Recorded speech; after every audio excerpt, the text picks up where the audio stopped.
Namo tassa bhagavato arahato samma sambuddhassa. Namo tassa bhagavato arahato samma sambuddhassa. Namo tassa bhagavato arahato samma sambuddhassa.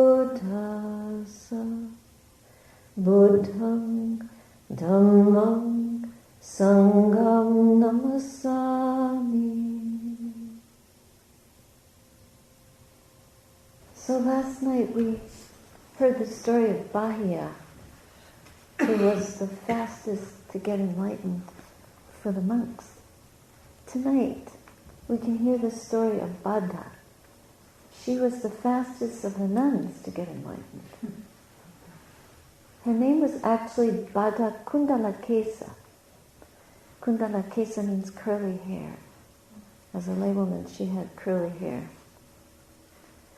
And she was formerly a Jain ascetic. You may have heard of the Jains.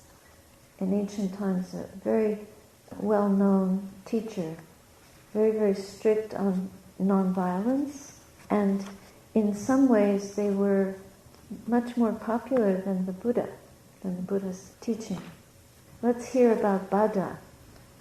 In Rajagaha, the capital of the kingdom of Magadha, there lived a girl of good family named Bada. Her parents protected her very carefully because she had a passionate nature, and they were afraid that she would be hurt due to her attraction to men. One day from her window, Bada saw a thief being led to the place of execution. He was the son of a Brahmin, but had a strong tendency towards stealing. She fell in love with him at first sight, and convinced her father that she could not live without him. So he bribed the guards who let the condemned man escape. Soon after the wedding, the bridegroom became obsessed with the desire to get his wife's jewelry. He told her that he had made a vow that he would make an offering to a certain mountain deity if he could escape execution. Through this ruse, he managed to get Bada away from his home. He wanted to throw her down from a high cliff to gain possession of her valuable jewels. When they came to the cliff, he brusquely told her about his intention. Bada, in her distress, likewise resolved to a ruse that enabled her to give him a push so that it was he who fell to his death. Burdened by the enormity of her deed, she did not want to return to lay life. Sensual pleasures and possessions were no longer tempting for her. She became a wandering ascetic, first with the order of Jains, and as a special penance, her hair was torn out by the roots when she ordained. But it grew again, and it was very curly. Therefore, she was called curly hair. The teaching of the Jain sect did not satisfy her, so she became a solitary wanderer. For 50 years, she traveled through India. She wasn't traveling on highways, a solitary woman as well, traveling. So for 50 years, she traveled through India and visited many spiritual teachers, obtaining an excellent knowledge of religious scriptures and philosophies. She became one of the most famous debaters. When she entered a town, she would make a pile of sand and stick a rose apple branch into it and announce, whoever would engage in discussion with her should trample upon the pile of sand. One day, she came to Sawati and put up her little monument. At that time, Sariputta, the disciple of the Buddha with the greatest power of analysis, was staying at the Jeta Grove. He heard of the arrival of Bada, and as a sign of his willingness for debate, he had several children go and trample on the pile of sand. Thereupon, Bada went to the Jeta Grove to Anathapindika's monastery, accompanied by a large number of people.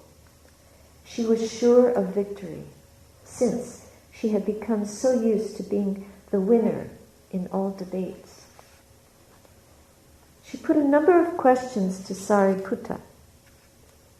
He answered all of them until she found nothing more to ask. And then Sariputta asked her. Already the first question affected Bada profoundly. He asked her, "What is the One?" What is the One? Bada remained silent, unable to discern what the elder could have been inquiring about. Surely he did not mean God, or Brahman, or the infinite. She pondered. What was it? The answer should have been nutriment. Why? Because all beings are sustained by food. Food of the body, food of the mind. Although she was unable to find an answer, and thereby lost the debate, she knew that here was someone who had found what she had been looking for during her pilgrimage of half a century. She chose Sariputta as her teacher, but he referred her to the Buddha, the awakened one, who preached the Dhamma to her at Mount Vulture Peak. And at the end of his teaching, he recited the following verse. Though 1,000 verses are made of meaningless lines, better the single meaningful line, by hearing which one is at peace. Just as the wanderer Bahya was foremost amongst monks who attained arahantship faster than anyone else, Bada was foremost amongst nuns with the same quality. Both grasped the highest truth so quickly and so deeply that admittance to the order followed after their attainment of arahantship. They became fully enlightened even before they were ordained. The mind and emotions of both of them had long been trained and prepared, and so they could reach the highest attainment very quickly. Trained and prepared. Remember the train? Bada's verses have been handed down to us in the collection of the verses of the elder nuns. And this is how she summarized her life. I traveled before in a single cloth, with shaven head covered in dust, thinking of faults in the faultless, while in the faulty, seeing no faults.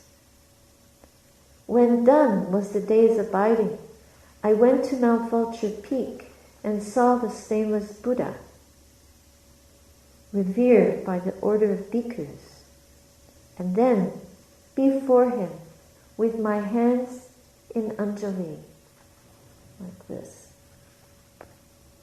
Humbly I bowed down on my knees. Come, Bada, he said to me, and thus was I ordained.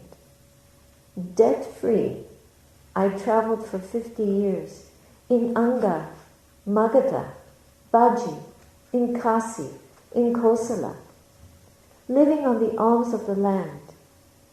That lay supporter, wise man indeed, may many merits accrue to him, who gave a robe to Bada for free of all ties, is she. That's from the Therigatha. So Bhatta, just by hearing one short verse from the Buddha, attained enlightenment. And better it is to hear one line of truth that gives us peace than to read 1,000 books, philosophies, doctrines, to travel the world acquiring knowledge from various systems of training. If one can, through one meaningful teaching, realize the way to truth. This is what Bhatta discovered. Very brave was she. 50 years of wandering. Here we are in our comfortable Dhamma hall, having traveled maybe 50 miles, 200 miles to get here, not that far. And why do we come? Why do we make this pilgrimage? It's not the first time that you've traveled somewhere to hear teachings and to practice the Dhamma. But really, what we have to hear may not be from the Buddha himself, but if we can hear it from within our own hearts, within a mind that has been purified and cleared by polishing the moon and sweeping the clouds, then we will find peace. We will realize not only the truth within our own hearts, but we will realize the truth that every human being comes to. Every human being has the potential to come to. Every human being is on this earth, in this realm, able to realize this truth. So what's stopping us? There's nobody trying to throw us off a mountain. We're not encumbered here with the sights, sounds, few sounds, smells, tastes, and touch gratifications of worldly pleasures. And we're not disturbed by relatives, work obligations, colleagues, neighbors, nasty traffic jams. So what are the obstacles? No one is pushing us aside, speaking in loud tones, taking away our seats, stealing our few possessions, denying us food. We have everything we need to a level of restraint. What are the obstacles? What is preventing us from finding that peace within us? After sitting for 2 or 3 days, we see the untrained mind, how the untrained mind circles, how it keeps repeatedly presenting us with obstacles in the form of 5 hindrances. Greed, the hindrance of desire. Even though here all our basic needs are being satisfied, the mind is still able to think of other things or other ways that we could be here. If only I had that room instead of this room. If only I sat on this side of the hall instead of that side of the hall. If only there was a different meal schedule. All the ifs, all the conditions that the mind will conjure up to distract us. Or we have memories that deter us from staying present, from being with the present moment, the most important moment. The only moment that we actually have is here and now. Only this. We continually see faults in that which is faultless. And we see faultlessness in that which cannot satisfy us. We still believe our minds. If it isn't stories about the conditioned realm, It's stories about the future that doesn't exist, fantasies. Or it's memories of things that happened before, either over which we feel regret or longing. If I could be in Alaska, climbing up some beautiful snowy mountain. Or if I could be sailing across the ocean with my best friends on a cruise. Or on a triathlon. Somebody mentioned training for a triathlon. These are the things that the mind presents to us. And we desire them and long for them, and this becomes an obstacle. Even something so simple as the taste of food, wishing that the taste was slightly different than it was, or if there could be more or less. And it's not personal. We all do this. It's not there's something wrong with you or me, but it's this human condition. This is what the mind does. Human mind. And here we come, we sit down, we're all engaging in a process of watching the screen of the mind present its own version of greed, hatred, delusion. So greed is the principal cause. Greed is the principal obstruction. But on its heels, as soon as we long for something, we have the same capacity or inclination to run away from something else, like discomfort, like pain in the body.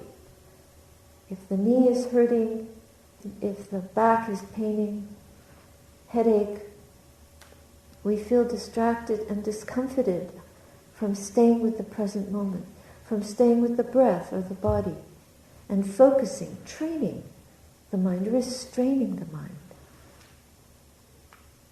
Then, if it's not irritation, it may be something even more intense, which distracts us, like a memory of somebody speaking unkindly to us, or of a neighbor that we dislike, or of a duty that we have to fulfill, which we resent, or of having to live with people that we dislike, work with people that are not kind to us.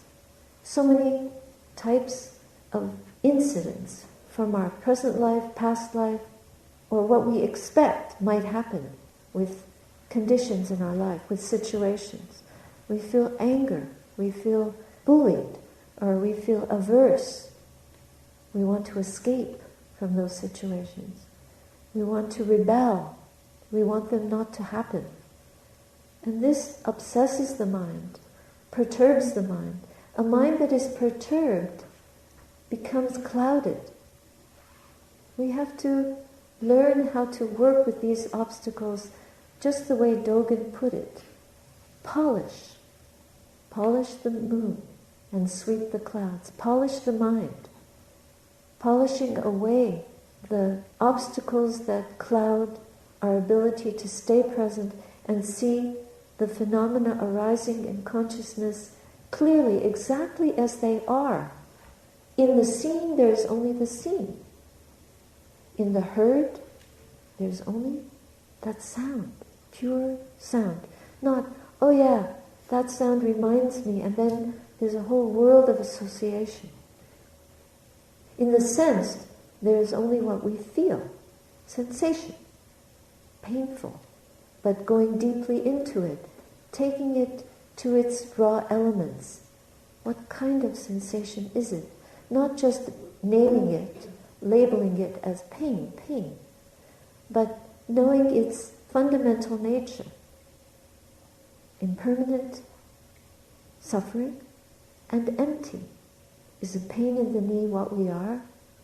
It's just a momentary phenomenon, arising in a sharp or maybe burning, throbbing fashion that is uncomfortable, but we can endure it. If we learn to be patient with these sensations, then they become teachers for us.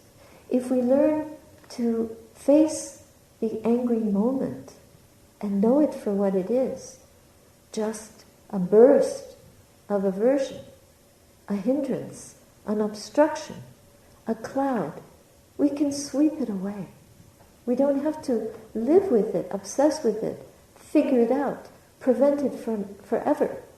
Just in this moment, we sweep it away. We polish the mind so that it's bright like a moon. Then there are the lower forms of greed and anger, such as restlessness and anxiety. It's a kind of aversion.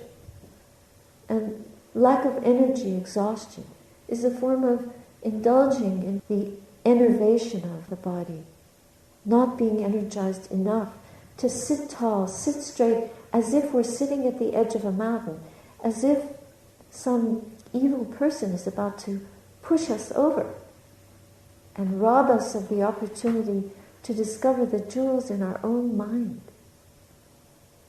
Our own mind has in it jewels that are brighter than the moon, brighter than the sun. And we don't have to wear any special spectacles to see these jewels, as you would to see an eclipse. Next week, big phenomena, major eclipse of the sun. But we have in us a constant eclipse of the mind. And we want to see that. We want to see that jewel of the sun in the mind. We want to wipe away, polish away the obstructions to being able to see that brightness. So, what is the most subtle and insidious of all of these hindrances? Doubt.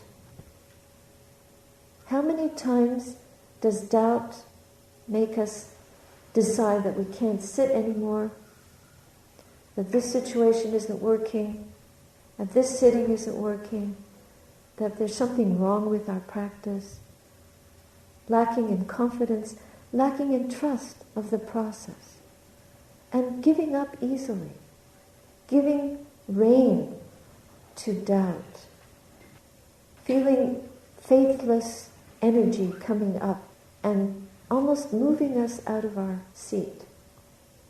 Some people get very far along in the practice. There's actually a classic state that practitioners come to where they're getting very close to that jewel. They're actually approaching it. And then they start feeling inept, unable to continue. It's just Mara. It's just the demon of obstruction having a go at us, trying to topple us from sitting tall, sitting at the feet of the Buddha and following exactly his example, just enduring, persevering, developing the enlightenment factors instead of developing doubt. If we let doubt take hold of the mind, then the practice really doesn't have a chance. So we have to be extremely cognizant and aware of what is in the mind in the present moment, and to recognize when there are obstacles and when they are absent. And when they're absent, we don't just sit there admiring the absence and feeling good about ourselves. Because the two main occupations that we have here is to sweep away the obstacles and to polish. These are two slightly different activities. The polishing of the moon is developing the factors of enlightenment. The sweeping the clouds is to sweep out the hindrances. And it works because the opposite of having the hindrances attack and plague the mind, it's a bit like a dog with fleas. What do you do when your pet has fleas? You put a little collar around it, give it a special bath. So this is what we have to do, bathe the mind in the enlightenment factors. 7 they are. What's the first one? Mindfulness. Mindfulness is a factor of enlightenment. Mindfulness is itself like a bright light. It's like the fanciest flashlight, the greatest beam of light that you can switch on in your mind. And you can switch it on just by having a powerful intention to be present, to be mindful, to be aware, to notice what is the state of the mind. It's very simple. It's not fancy equipment. It's not the sort of thing that when you climb a mountain, you have to get ropes and special boots, gear that you can breathe with at a high altitude, sleeping bags to protect you from the cold. This is just an intention, an aspiration to observe, to be present, to be alert, to pay attention is the prerequisite for this practice. Without attention to the present moment, it's really difficult for us to develop the first factor of enlightenment, sati. If you have been a little bit lax in being mindful in between sittings, rev up that, just rev it up. Apply more intention, more effort to be mindful. Mindfulness doesn't happen by itself. We have to develop the intention to pay attention. Intention to pay attention. What's the second factor of enlightenment? The investigation of the mind. Investigating the qualities of the experience that we're having right now. Is it pleasant, unpleasant? Is it cool? Is it hot? What is arising in experience? Evaluating, is it skillful or unskillful? Measuring whether this is a hindrance or something that will raise us closer to the goal, compel us towards the fulfillment of the path, or deter us from our goal. So the investigation of Dhamma is extremely important. And we can also in that be aware of our own effort. And that's the third factor of enlightenment. It's not an ordinary effort, it's a persistent effort, it's a perseverance. So you've signed up for a course and there's so many days, but actually you're signing up for a lifetime of investigation, a lifetime of mindfulness. 6 days is just kind of studying the menu. You're not really having enough time to taste the full benefits of this path.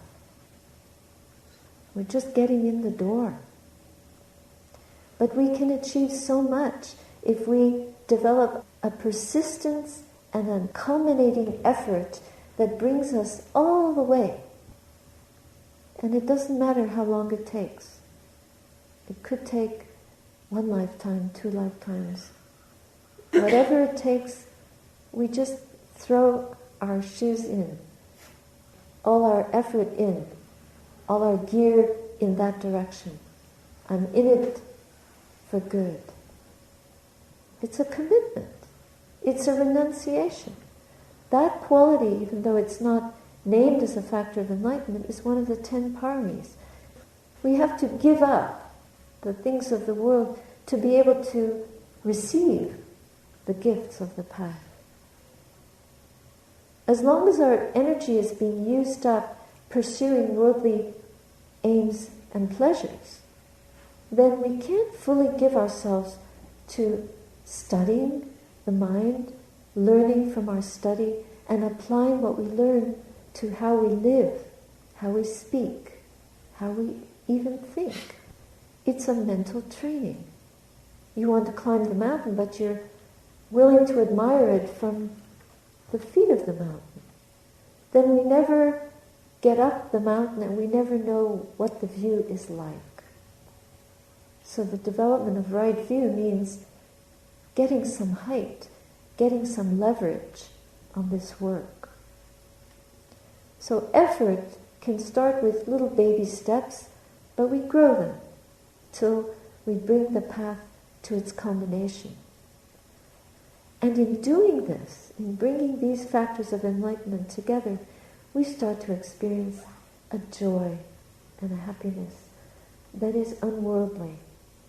It's different than pleasant tastes or good music or the delights of dining, partying, and all the rest of it. Even classical music. It's not a criticism, but there's a refinement. There is a subtlety of joy that is portable, that is in the heart, and that is a true support to free us from all our attachments. Not only that, if we had to die in this very moment, and we were able to know the joy of this enlightenment factor, this quality of joy and rapture in the heart, then we would be at peace with that. There is no worldly activity, no worldly support, not even all our relatives standing around us and encouraging us, that would give us that kind of strength in a moment of death. We need the mind to experience that quality of deep, inner, pervasive happiness. And from that also comes a serenity, a calm, a coolness to the mind. And this also we need. If the mind is hot, if it's bouncing, if it's distracted, if it's weighted, burdened in any way, if it's on fire with greed, hatred, and delusion, then there's no clarity, there's no brightness, there's no coolness, there's no calm. Just like we talked about today, if you set out on a boat, on a lake, and the water is smooth and clear, you can see at great depths. And the same with the mind. If the mind is smooth, calm, and clear, we can see into the depths. And what we see is vital for our awakening. So then, that quality of serenity is so very important. And then, when the mind is cooled and calm, we develop the ability to see into the very deepest part of the mind. And this happens through single-pointedness of mind. Single-pointedness is also called concentration, but it doesn't mean a narrow mind. It means a still mind, a mind that is quiet, a mind that is not peering in any other direction but in. It's completely secluded within itself. People can be talking and you won't hear them. You won't be interested. Your interest has become so refined and well-directed that you are contained within yourself. And you feel complete permission. You have the authority. It's as if you're seated on the mountain itself in the lotus posture with the whole world far away out of reach. You are undisturbed, unperturbed, secluded, dispassionate, contented, detached. And then you have an inner stability, like a rock. You are the mountain, rising up out of the earth, just like a mountain. And above you is that polished moon. The clouds are far away. The sky is clear all around you. From that samadhi, that stillness of mind, we develop equanimity. This is the fruit of all these factors of enlightenment. The final factor is the upekkha. The mind is so equanimous no matter what condition we might be subjected to.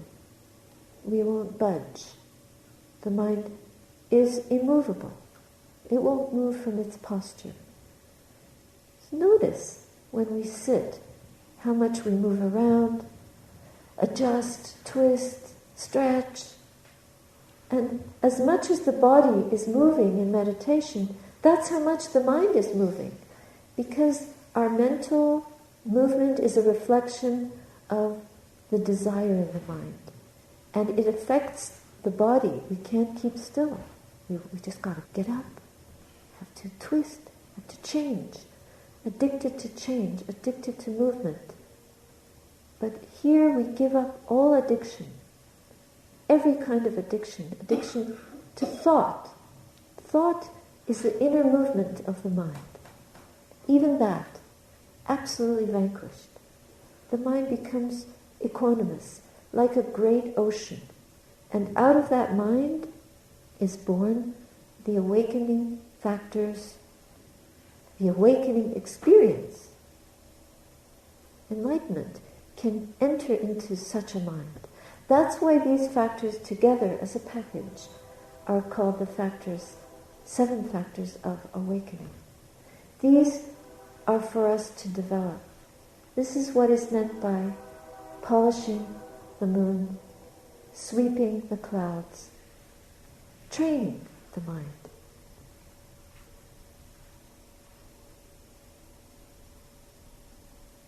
Can you hear it? Gone. Let the trains go where they will. We stay here, in this one spot, at the shrine, at the feet of the Buddha, bowing, humble. We are so ignorant. If we could be free of our ignorance, we would not be hindered by hindrances, but we would be enlightened with these 7 qualities. We would develop these qualities of enlightenment, and we would be free of ignorance. May we all realize the path fully, not a little bit, not halfway, but fully in this very life. May our practice bring fruit and blessing for ourselves and for all beings everywhere. It's a moment by moment, patient endurance practice. Even if you feel sometimes like an ox carrying a heavy load, the load gets lighter and lighter as we sweep and polish. It gets lighter and lighter as we emerge like a lotus blossom out of the swamp. You know lotus flowers? They are exquisite flowers, and they grow in a swamp, muddy water. We live in a muddy world, and we can be like those flowers. So we don't have to wander through India for 50 years or tear our hairs out by the roots. What torture! We don't have to engage in torture and ascetic practices. So let's have a mind of gratitude, of gratefulness. Grateful for whatever small bits that we get